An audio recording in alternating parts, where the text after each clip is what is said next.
Welcome back to the Miami Valley Fire District's Dose of the District podcast. We got a great show for you today.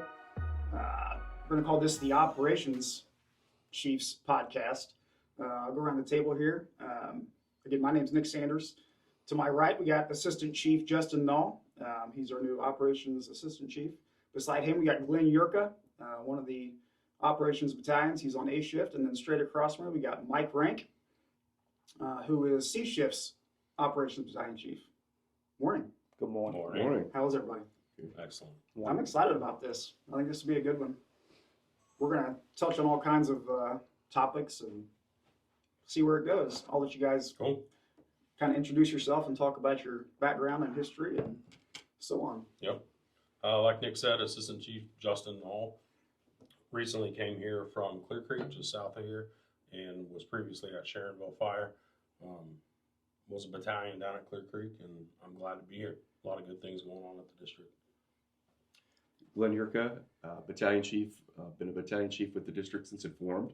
Came over from the township before that, where I was serving as a Battalion Chief. Prior to that, I worked in Missouri for the State Fire Academy, and a little bit before that, I worked in St. Charles, Missouri, at the fire district there, and spent a little time in Illinois before that. Mike Renk, been with the district since its formation. Prior to that was with the city of Miamisburg. Been in the current role that I'm in going on 3 years now as the battalion.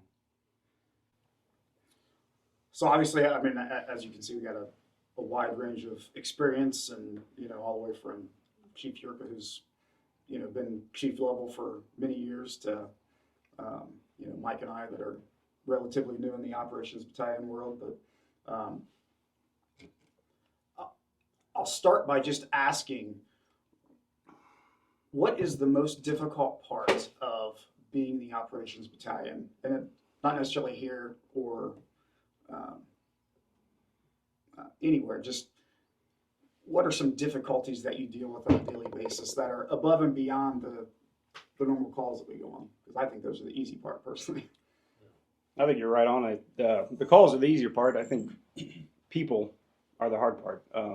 Not necessarily that the people we have are hard part, but dealing with personalities, dealing with people's wants, needs, and on a daily basis is what makes the challenging part, but it's also the fun part of the job, because you get to build relationships, you get to build those friendships that you have, and you get to lead people, and that's very rewarding to me.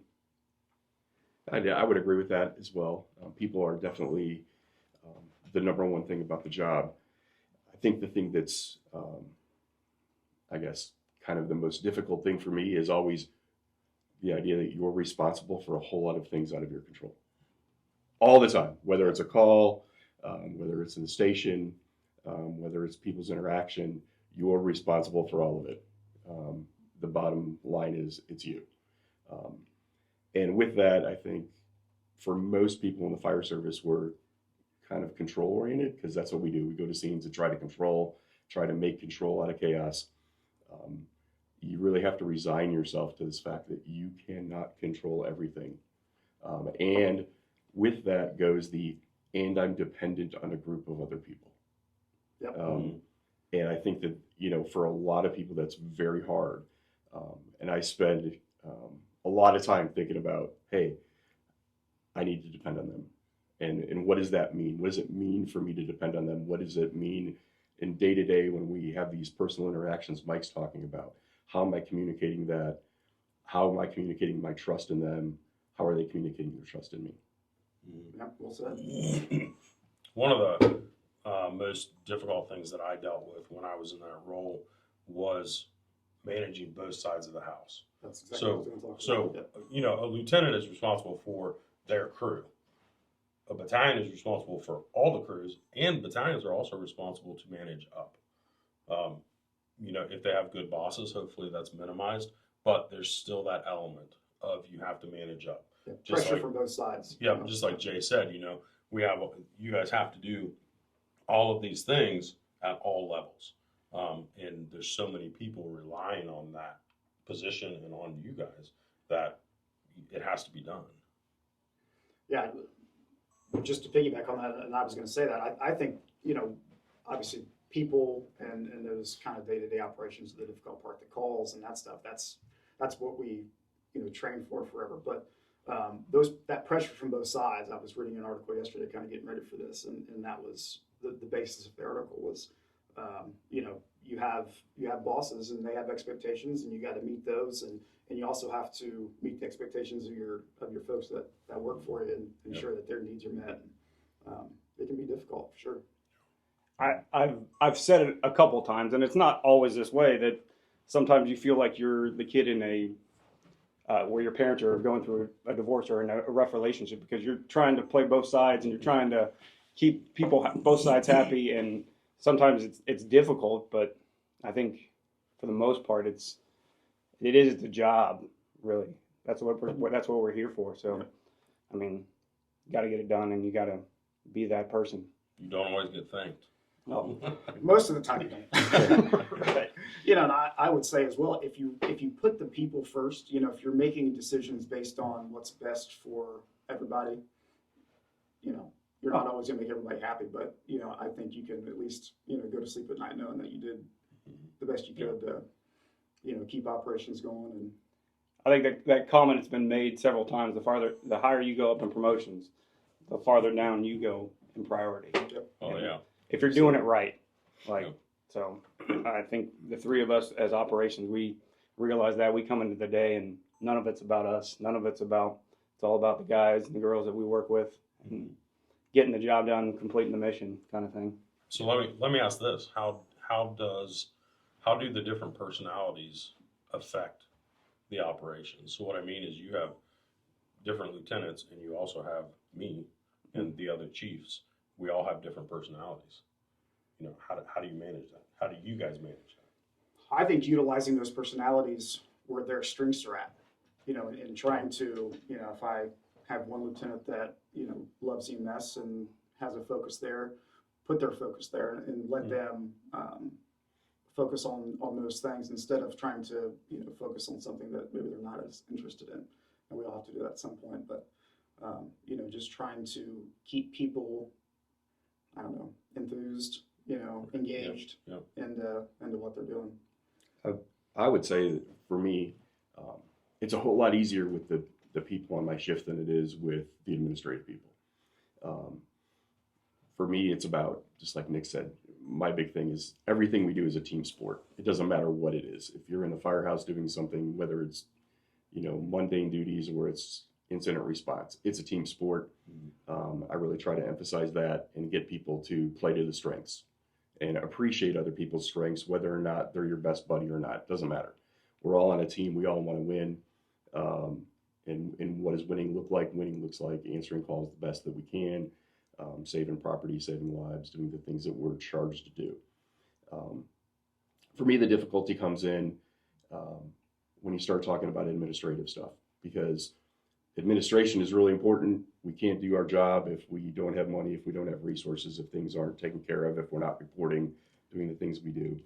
But folding administrative people into your day-to-day discussions about what we're doing and how does that impact our job and our ability to do our job on the street can be difficult. I mean, you're always pulling in the brain going like, okay, how does this impact us? And explaining to people, this is how it impacts us. And it is important. It is important for us to have people over in another building or another office that are administrating what we're doing, because they are really supporting what we do. Mm-hmm. Yeah. I think you asked how you deal with those personalities. I think that's the part of the leadership part of our role is sometimes it feels like both sides, management and beneath us, deal in black and white, and we deal in the gray. So Exactly. you're dealing with trying to lead those people and get them to see the other side of it. And all right, I can give you this. I'll give you this part of it, but you got to meet me halfway on this part. And that's the part of the job that is imperative of us to make sure that gets done. So Right. You're dealing with those personalities. Yeah, we have personalities, but getting people to see the other side and buy into that is what we do. Yeah. I think, you talk about personalities. I think a lot of times when you're talking to administration and street people, it's actually emphasizing that those people are people. They're people that have goals that are nearly 99% aligned with yours. So we're talking about less than 1% of difference in where we're at, what our opinions are, and how we're doing things. Just how you get there is different. Yeah, how am I getting there? Because I think there's a big tendency when you're removed from people to think of them as non-people. They're the nebulous, the office, the engine company, the engine house, whatever. It's just those people over there. They're not people. They're just a group of people. But they are people, and making sure that crews know that, hey, those administrative people are people. They're your people, and they want the same things you want. And administratively, those people on the street aren't out there trying to fight you administratively. They're not out there trying to make this place bad. They want to be part of a good fire department too. Did you have some of the same struggles at Clear Creek when you were Oh yeah, one of the yeah, operations? yeah. Just different names. Yeah. I mean, you know, Yep. Every department's the same. people are the same. Mhm. You know, you still have to lead people. You still have to manage systems. Yep. So but it's a very rewarding job, like Mike said. I love doing it, and I love doing what I'm doing now. But it's very rewarding, and it's really the crux of us at the district, having you guys in place and allowing you and giving you the tools to do those things that we've talked about. Yeah, it's important. Yep. One of the bullet points here, actually, I have what's your expectations of your lieutenants. Kind of segues right into it. I think, as I was saying, part of, my expectation is obviously number one, we run calls, right? I mean, that's what we're here to do. But on your downtime, focus on some of those things that you are interested in. If you're an EMS lieutenant, take care of that EMS stuff or engine tools, whatever it is. My expectation is purely run calls, take care of your people, and if you have time to do some of those extra things, do those. I would agree. I mean, I think much like most departments, our lieutenants run the show, and we give them the latitude to do that. And the expectation is take care of their men and women and make sure that the mission gets completed. They do have a lot of leeway, and I think we have a great set of lieutenants that have taken that role and that responsibility to heart, and they do a great job with it. And I couldn't ask more from the lieutenants we have here. I mean, I think they do a great job. Mm-hmm. I would agree with that. Obviously, the lieutenants they're the heart of what we do. For me, I think one of the biggest things with lieutenants and expectations is kind of giving them that box, and then setting an expectation for them. What can you expect out of me? It's not just what do I expect out of you. It's what can you expect out of me. This is what's going to happen when I'm expecting you to make decisions. Therefore, I'm going to support you in those decisions. What's that look like? Does it look like I'm going to criticize you all the time, second guess you? No, it means I'm going to support you. If we need to have conversations later about something, then we'll do that. Likewise, my expectation is if I'm not meeting the lieutenant's expectation, I want to hear about it. What am I not doing right? What do I need to do for you to make your job easier? Yeah, it's important for sure. Yeah. I just thought about this as we were talking, and I guess it's more the, kind of the position of the battalion chief. I'll say everywhere, but definitely here. When I first came back on shift, I don't know, I'll say first, second day I was at 54s, they asked where I wanted to sit for dinner. And I said, this is not my house. This is the lieutenant's house that has firefighters. You guys sit where you would normally sit, and I'll take the extra seat. And I, I'm sure you guys are the same way, but I really look at it when you talk about like the higher you go, 100%. the less important you are. Like this is your house. I'm just sitting here to eat dinner. I appreciate the offer, but you guys sit where you sit, and I'll take the open chair. Mm-hmm. And that's empowerment in itself. That action is saying, hey, lieutenants, I'm going to support you. Yep. You run the show, right? You run the show at your firehouse. Yeah. So that's important. And, we have excellent lieutenants, like Mike said, and I think that's a testament to you guys too, because you allow that. You empower them by allowing them to, this is the expectation, go do it. you know, and typically, I mean, since I've been here, I haven't heard anything about lieutenants, you know, and if it doesn't come across our desk in the front office, that's good. And that's a testament to you guys. Part of that's, you know, ensuring those expectations are being met too. Right. You know, Right. and, Oh, yeah. you know, if we can improve, I'm no different, I can improve as well. But, you know, holding those lieutenants accountable and, you know, ensuring that those things are getting done. I think it's not just the lieutenants. I mean, I think we sat in a couple interviews recently, and the question's always asked, "What's it like to work here?" or "What are your expectations Good for me?" point. Yeah. And my answer is, I expect you to be a professional firefighter, and I'm going to treat you like a professional firefighter. I'm going to give you that latitude to make decisions. I'm not going to second guess you. I've put you in that position. You're going to make decisions, and we're going to go with it. As long as you've thought it through, and we'll back it up. People make mistakes, but I expect you to make decisions, and you're not going to get beaten up for making a mistake, because we learn from mistakes. Yep. So, and I think that is appreciated by not just the lieutenants and everybody below. It's everybody below that, because you get treated like an adult. I'm not here to micromanage you. I want you to make decisions and be that professional firefighter. You know, one of the things that kind of struck me, must have been a couple years ago. I was talking with one of the lieutenants on my day, and he was telling me about his conversation with a new employee, and he made some comments about telling him about the battalion and so forth. And I was kind of like, so like, what do you say? Like, tell me what gets said? And his exact quote was, "I tell them that you will defend them until they are not defendable." And I thought I really like that. I'm like, I think that as a boss, as a supervisor, that's what you want. You know, you want someone they're gonna empower you, but they're gonna defend you unless what you're doing is absolutely not defendable. Sure. And I thought that drew a really good box for people. And I've heard stuff like that repeated back, like, "Hey, I did this, but I think it's completely defendable." And I'm like, "You're right, it is."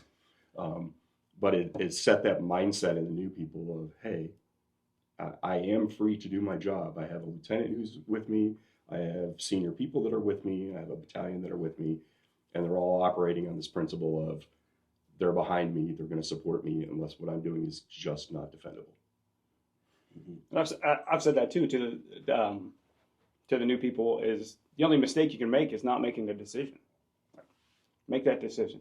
You don't have to look over your shoulder. You don't have to worry about us coming down on you. Make that decision. That's what you're there for. But, yeah, I used to have that discussion with people, you know, when I was in West Carrollton, that, you know, and obviously we didn't have lieutenants, you know, so having the expectation that some of those full-time people that maybe didn't have the experience, you know, to make a decision is a lot to ask. But I always used to say, just make a decision, do something. You know, you can't just pull up and do nothing. You know, I'll do what I can do when I get there to, you know, correct any mistakes or something like that. But you got to make a decision. You know, you're going to have my support doing that.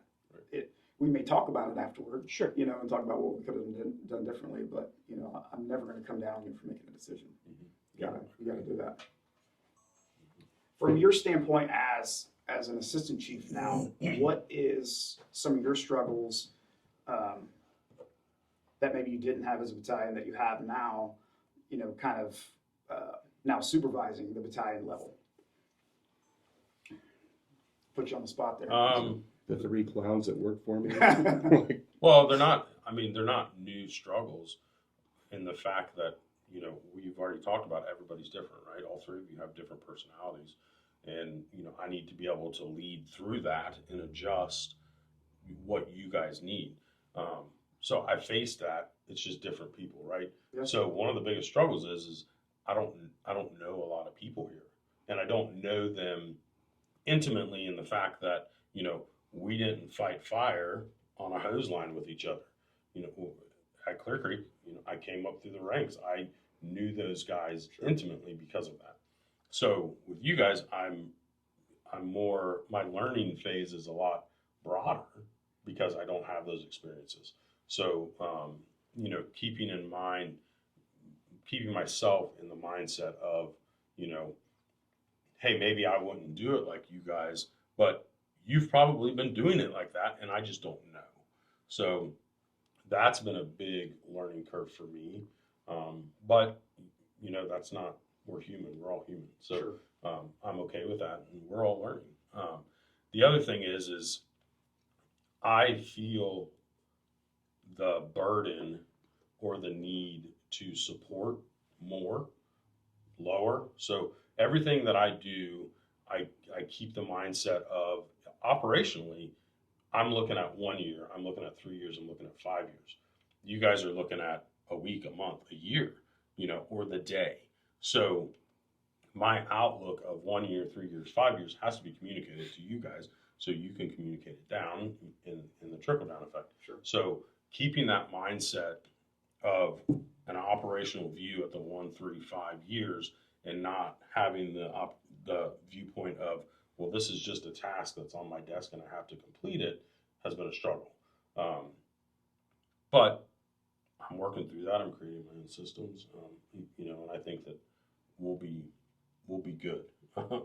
So those are my biggest struggles. Right I now. think you've done great. I mean, honestly, it would not be easy to come into a larger organization not knowing many people at all, and hit the ground running. And you've certainly done that. Well, and it's funny too. I was talking to somebody outside the district, and I said, I'll come into work in the morning, and the apparatus are always gone, always, and that's new to me because usually you come in, hey guys, what's going on, and they're just gone. So getting to know people and seeing people at a bigger, busier department is difficult. Yeah, but it's also fun because we make runs. We do. That's why a lot of people come here for sure. Right.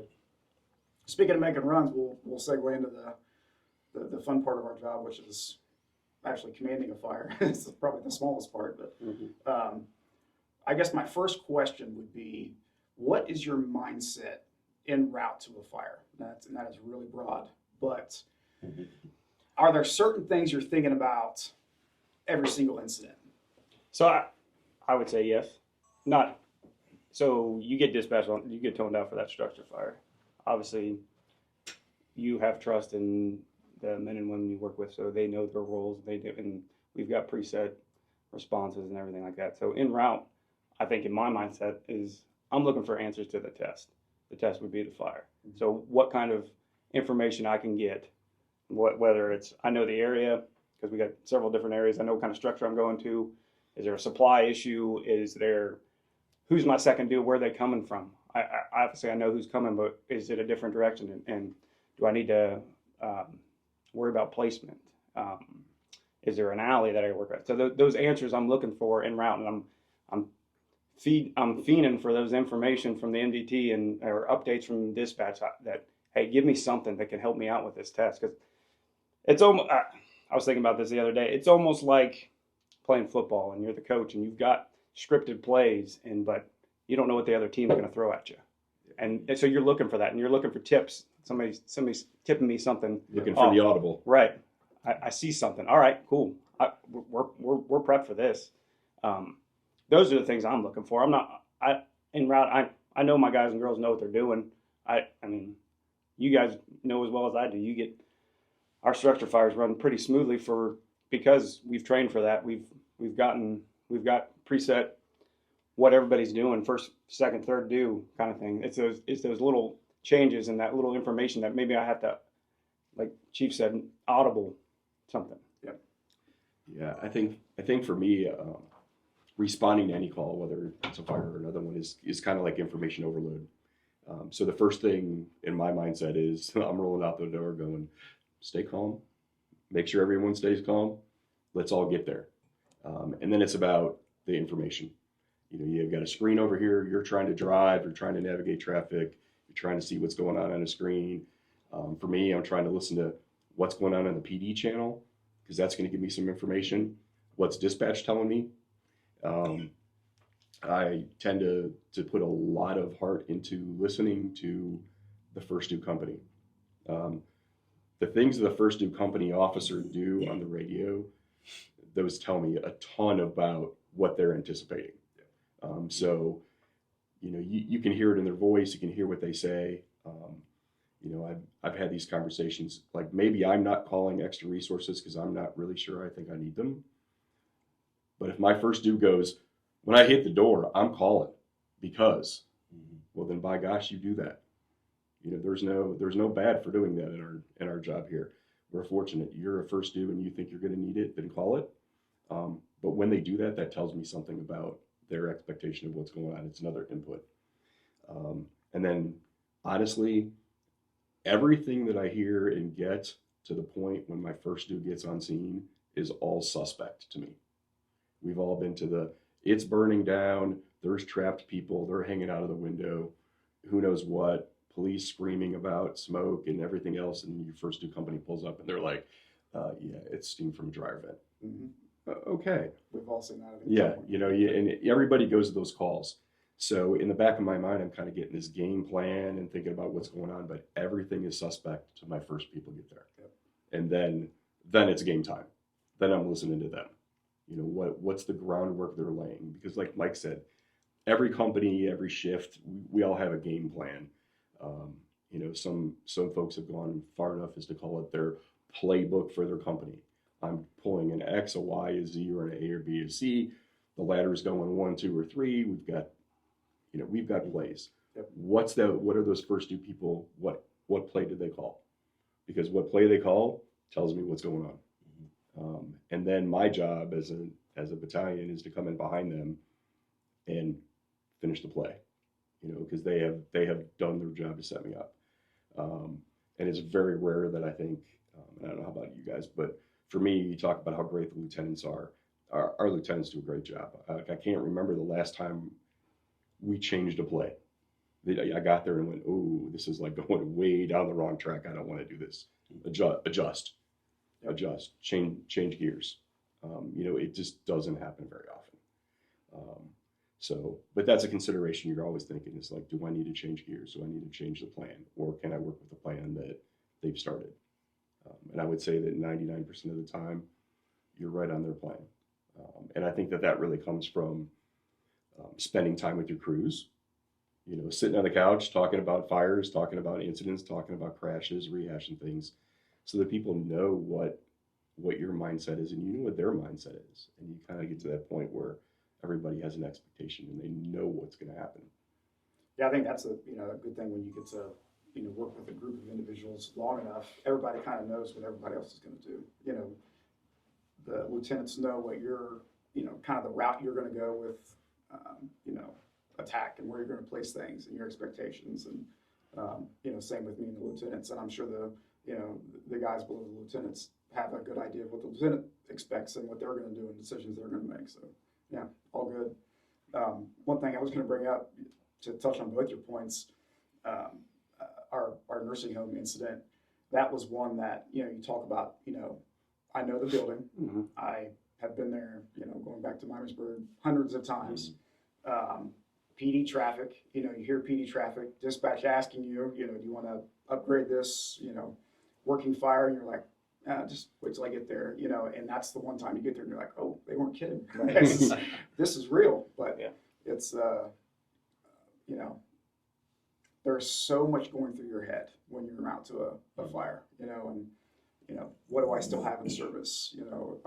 Is medic 52 and 52 on a medic call? There's a lot, And, Yeah, are my heavies 2 people or 4 people or 5 people or whatever?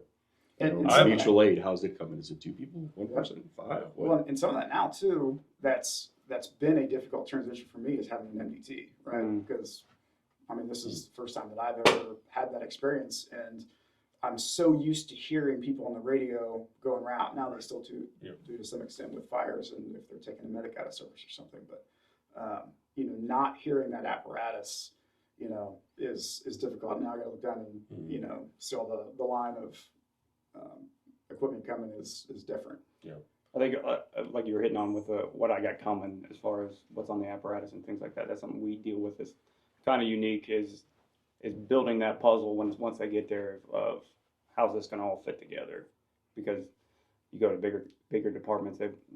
Standardized apparatus response. And like we have guys that are on a medic and cross staff.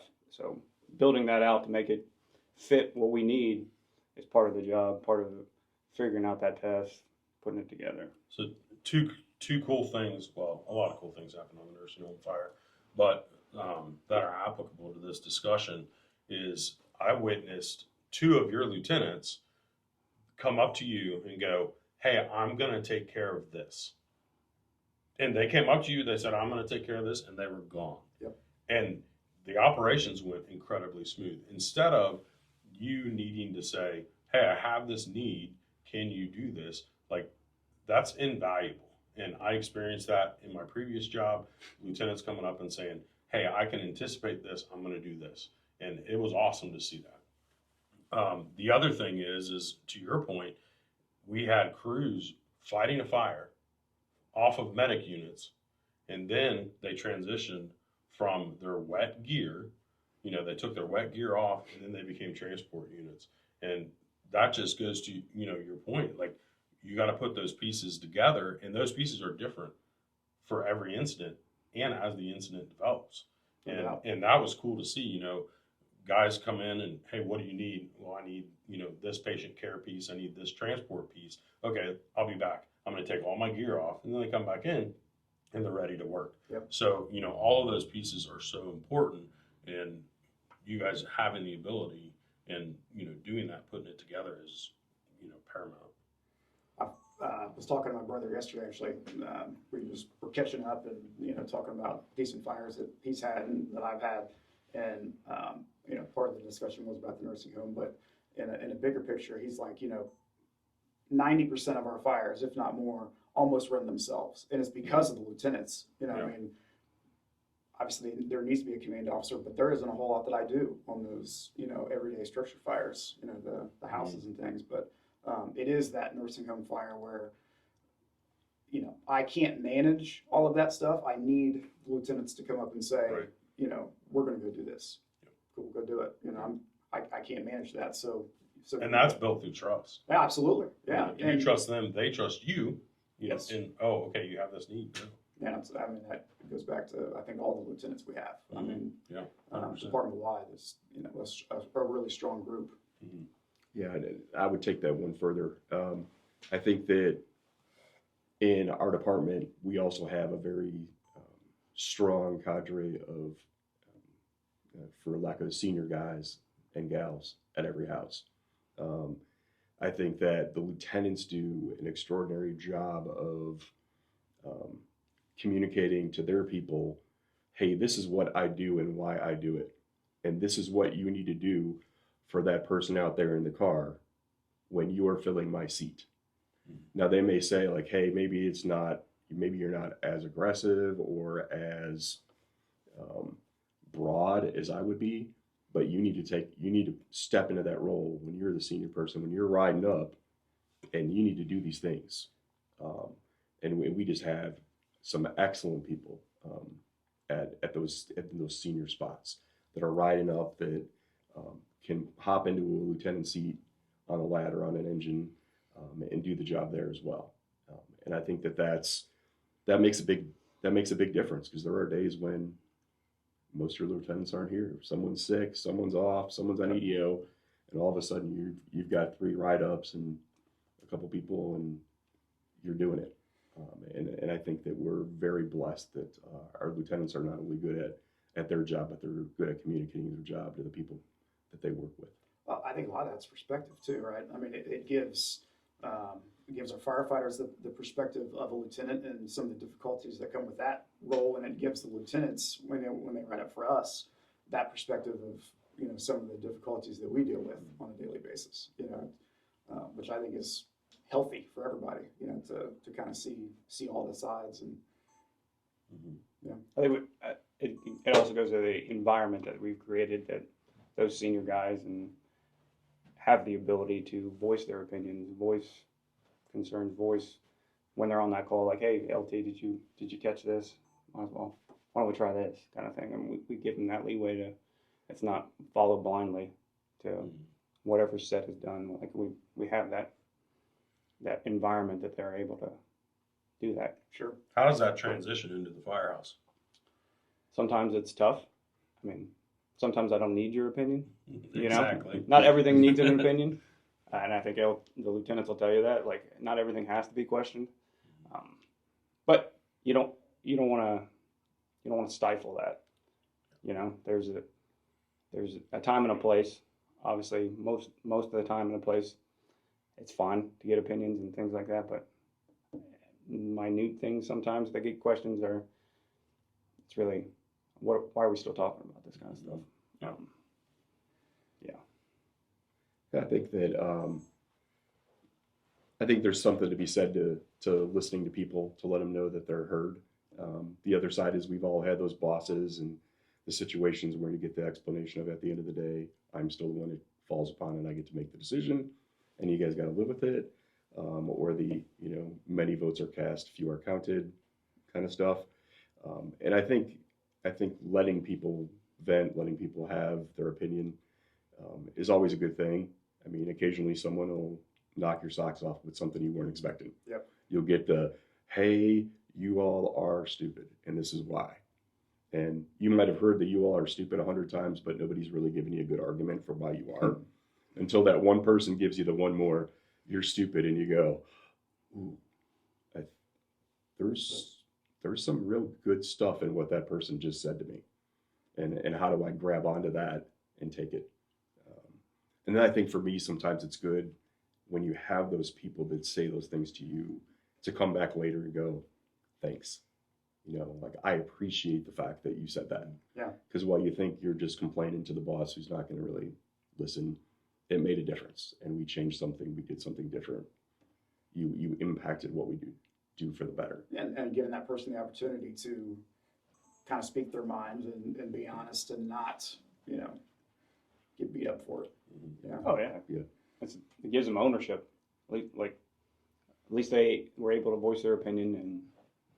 But I think that it's imperative on us is those people that don't agree with what we're doing, getting them to see the other side of it, like we talked about earlier, is black and white, black and white. We're living in the gray here, boys and girls. We got things we got to get accomplished. We can't just mull over something.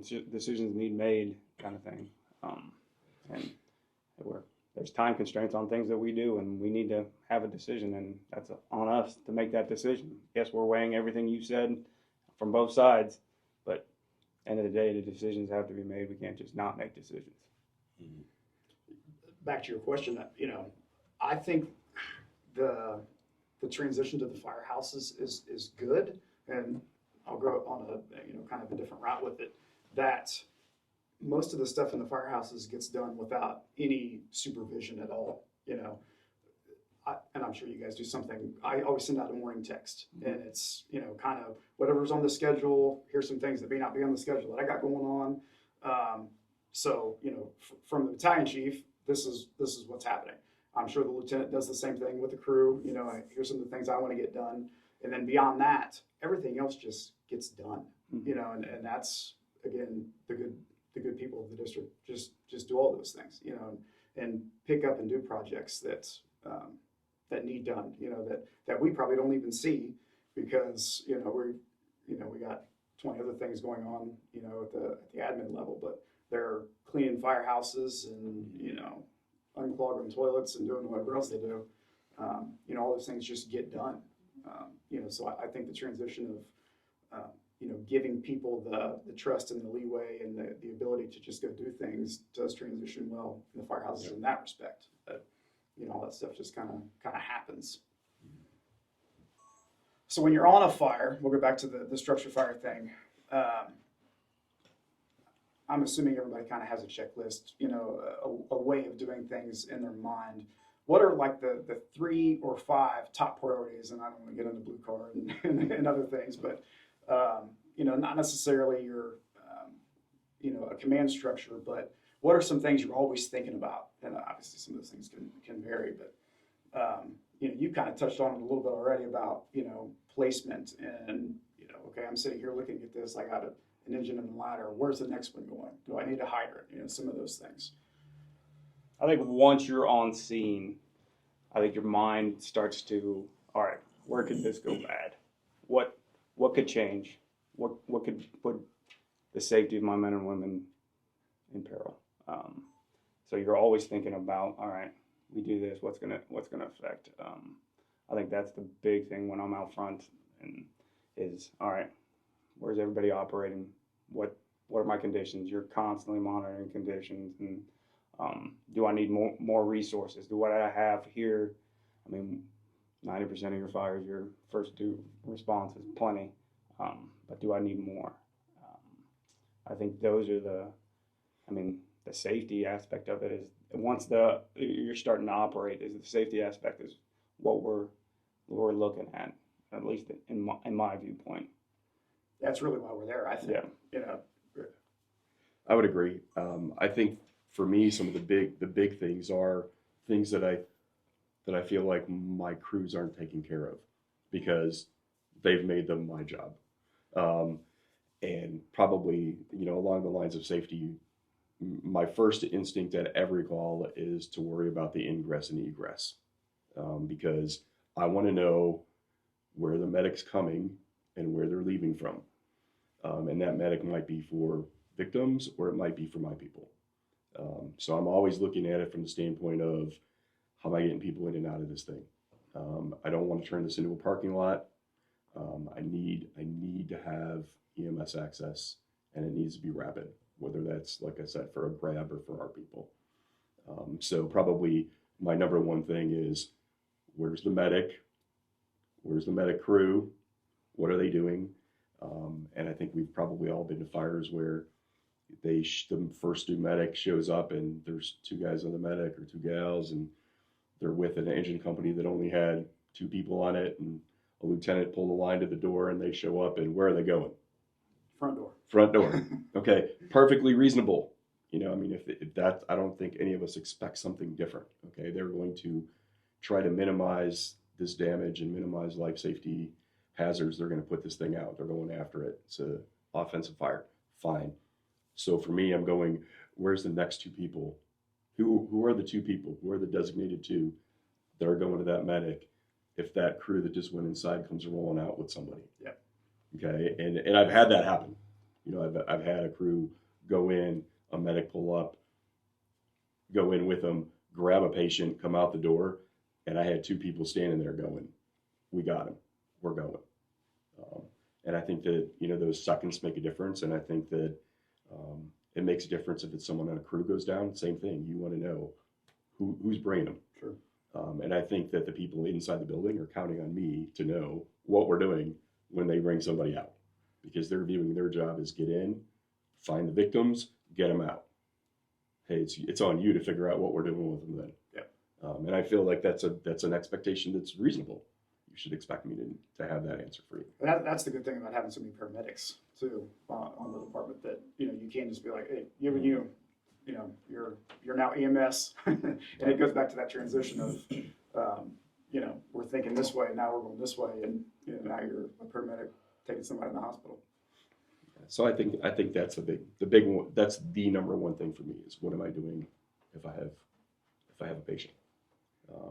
After that, there's it's the water supply, the rest of the positioning. But sometimes the positioning you pull up on is the positioning you're stuck with. Yeah. And another piece that goes into that is how am I managing what the police are doing? Because it's not uncommon to have everything plugged up by police, or to have police block the street for you because they're blocking the street because you have a call, but then you're going, hey, where's the person in that car down there? Well, why? Because if my ambulance needs to leave, I don't want to find you.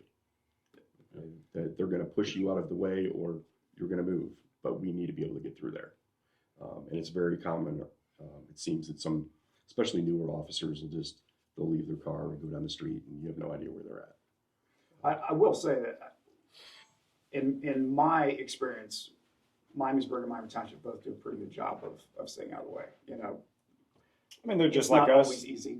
Oh yeah, it's not. Yeah. You're right. They're running to the emergency as well. Mm-hmm. Right. It's not the first thing they're thinking about, because typically that's not something they got to worry about is apparatus placement.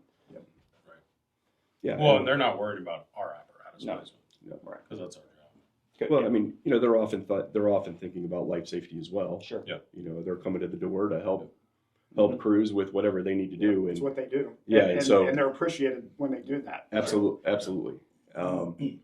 But that leaves that car sitting out there at an intersection, and you're going, okay, well, where's someone to move Yeah, that if I need it moved? It's when they get there too early and they block the road and I don't have any fire apparatus on scene. Yeah. So, are Go you ahead. going to get into that? because I'm going to go down a rabbit hole. Go. So I'd like to talk about the safety Mhm. part, because so many times in the industry, we scream safety, safety. We can't do this because it's not safe. And it's very important that that balance occurs. Safety isn't an excuse, and it shouldn't be a hindrance. It should be a consideration. Mhm. Just like you said, it should be a consideration of everybody. Mhm. And yes, everybody on scene can stop an unsafe act. We know that. But we also know, and we have to be okay with, our job is unsafe. You know, 100%. Absolutely. even mine. I don't know. But mostly the operational side of things, our job is unsafe, and we have to accomplish those unsafe tasks. Right. So the safety is a balance, and it's a consideration, but it should not stop us from doing our task, right? If it's if we're going to complete a task unsafely, well, let's figure out a safer way, Sure. or the safest way, because we still have to do it, right? We still have to do it for the customers that we serve internally and externally, right? You guys have the priority of safety for your crews and the people we're responding to. Our lieutenants and our line guys have responsibility for safety for the people we're responding to. So, but we're still, the expectation of the community is still that we act. Oh, yeah. So we can't say, well, this isn't safe, we're not going to do it, because we're getting paid for those unsafe acts, right? So, And I think what I'm talking about safety is I'm thinking. I'm not saying you're wrong. No, I just want to get into it. So what I'm because- talking about with safety is okay, I'm thinking about safety as there's something wrong with the water source because my guys on Right. side don't Yes. have, Oh, inside don't have absolutely. it. So Yeah. I'm still operating on the expectation is you're still inside. And that's what I'm saying. Or I is- start to see collapse. Right. And Yeah. I need to pull people Yes. out. That kind of stuff. But 100% we're not. But the industry, some people in the industry don't view safety as such, right? Sure. And that's my point. Yeah. Is I'm not saying you guys are wrong or you're doing wrong or that's a wrong consideration, because it is not. I mean, we manage risk, right? Right. And part of that risk is the safety factor. But that needs to be, is the roof going to collapse and I'm going to pull my people, or I've got to go in and put the fire out. Yeah, that's unsafe, but I also have gear, I have hose, I have trained people, I have trained engineers. So I've managed that safety piece the best I can. But I think it goes back to the whole risk a lot to save a lot. Exactly. And I think I think going back to all the conversation we had before, that's some of that you communicate day to day, sitting on the couch in the bay, talking about fires and like, hey, how do we do this and what's okay and what's not? It is okay to risk a lot to save a lot. It's not okay to risk a lot to save nothing. You need to, I think, breed that into your people so that that's always in their head.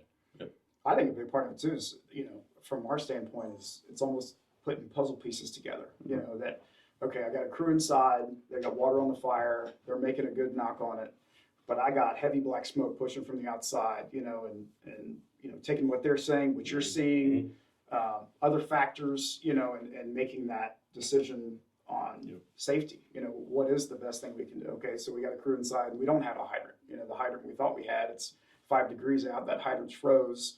We're down to a half tank of water. What do we do? Right. Those are some of those decisions that aren't easy to make. But I'll use the example. Just the other day going mutually into one of our neighbors on a fire. And from the Alpha side where the command officer was at, there was a lot of fire, but it looked vastly different than it did on the Charlie side. So when I got around to the Charlie side, I said, I really think we need to think about going defensive on this. Just based on conditions and some of those puzzle pieces that, partial collapse over here, we probably need to, get everybody out. I think that goes into the trust they have for us. Yeah. So much being the subject matter experts from this is the subject, this is the structure fire. Okay, we've seen it from the beginning. We've seen what's going on, and we've seen all the information. We're gathering it. They're inside. We're gathering all this information, and or somebody from the outside, like, man, that's a lot of black smoke. I probably pull people, but you got, like you said, you got guys on making good push on it, and it's vastly different from when I rolled up. So Right. I'm good with my guys keep pushing. Yep.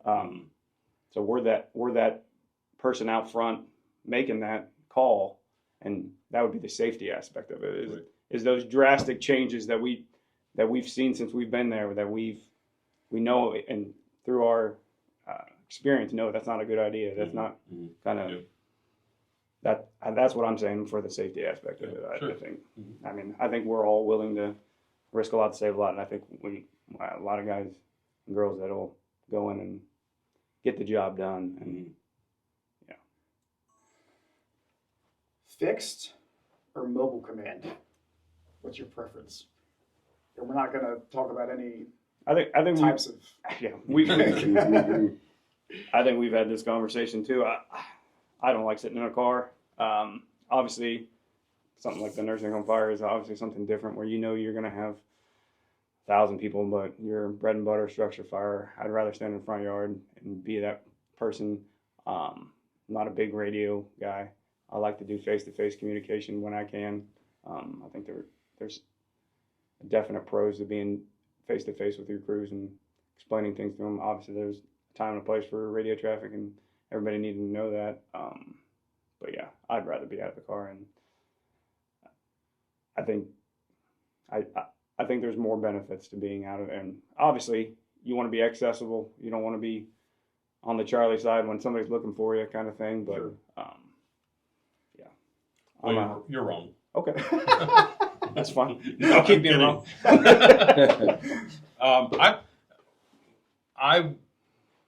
My preference, not my preference for you guys or for the district, is there's so many variables that dictate both of those things, right?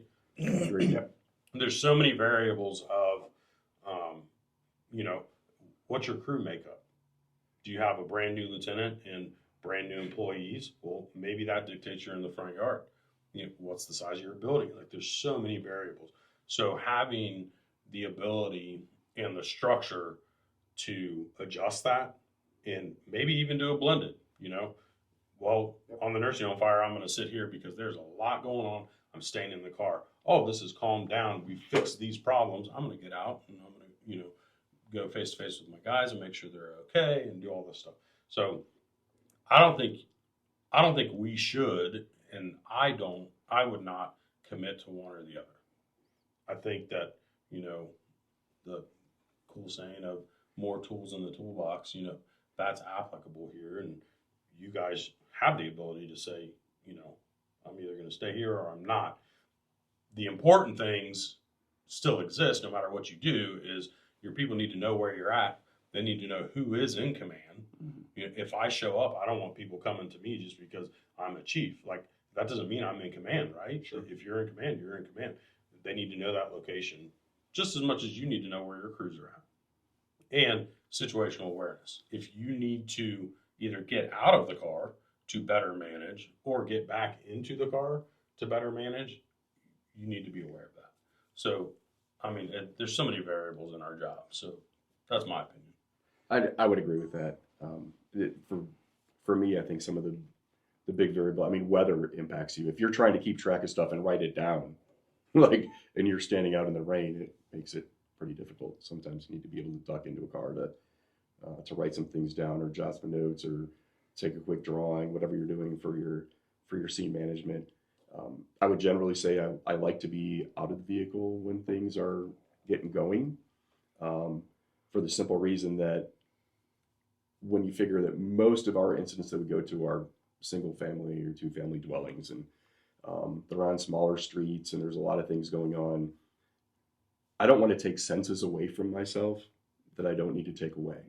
And you can say what you want to say, but smell and what you hear and what you see make a huge difference. And not only to you and your decision making, but to also the folks inside.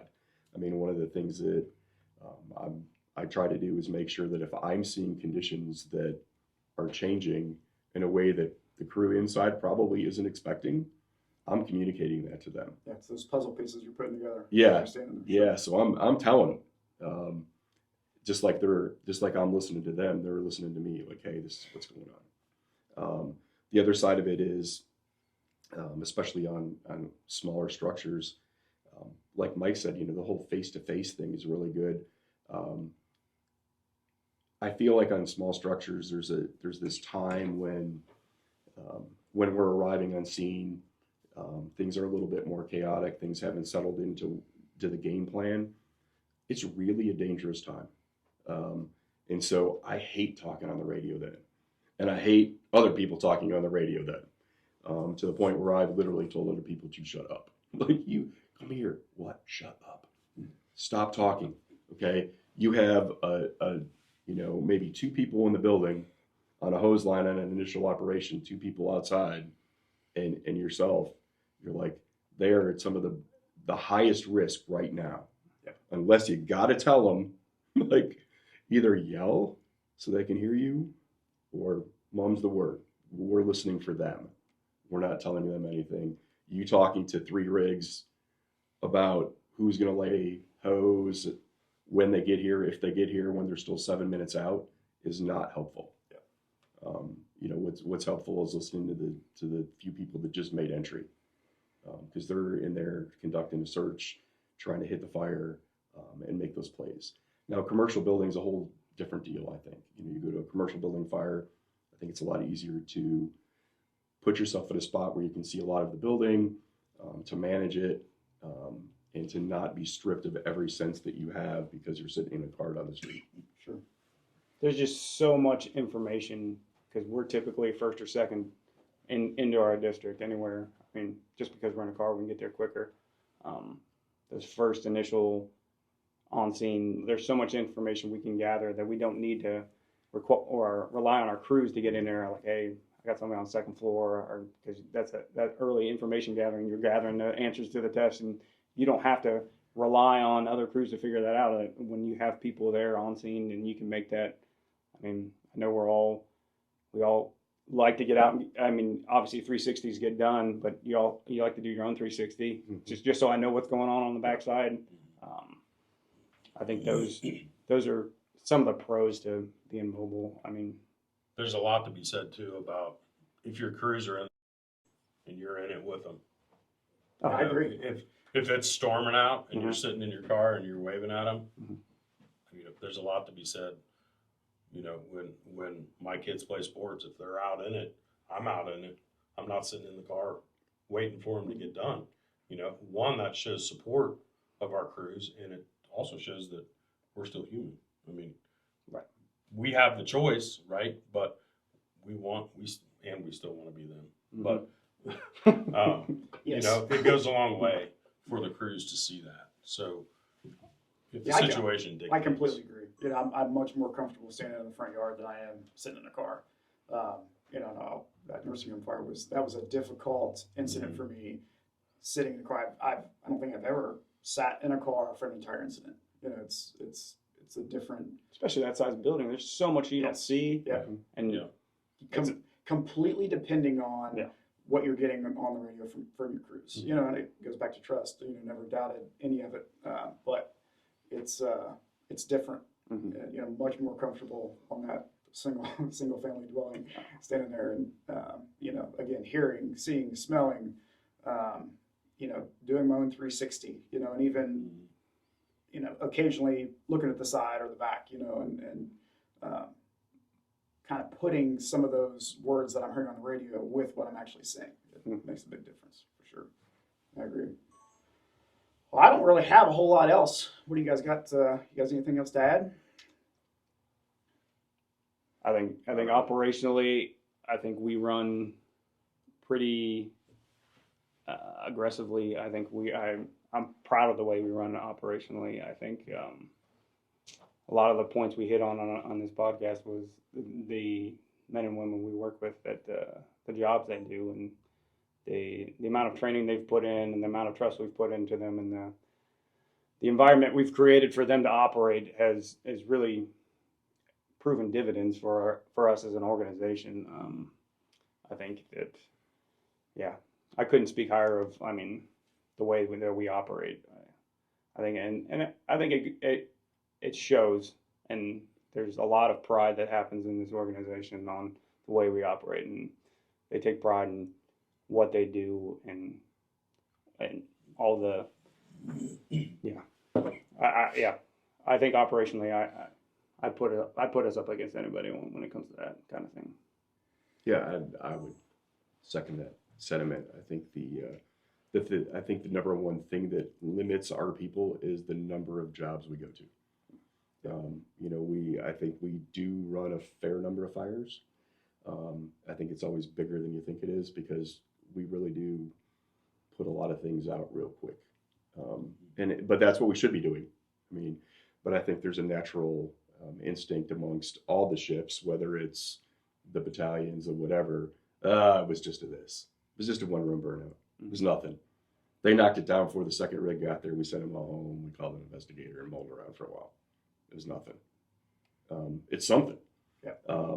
But I think really, like Mike said, I'd put our folks up against anybody. They do an outstanding job. They do an outstanding job for our citizens. And I think that really the thing that limits them is just how quickly they can gather experience. Experience is the mother of our job. Every incident you go on is a culmination of all the other ones you've been on, all the mistakes you've made, all the mistakes you didn't make, all the things that went right and wrong. And I think for newer firefighters, that's always the biggest challenge, is learning from their senior people, their lieutenants, their battalions, but then also getting that time themselves so they can put the pieces together for themselves and be like, I remember this, I got this.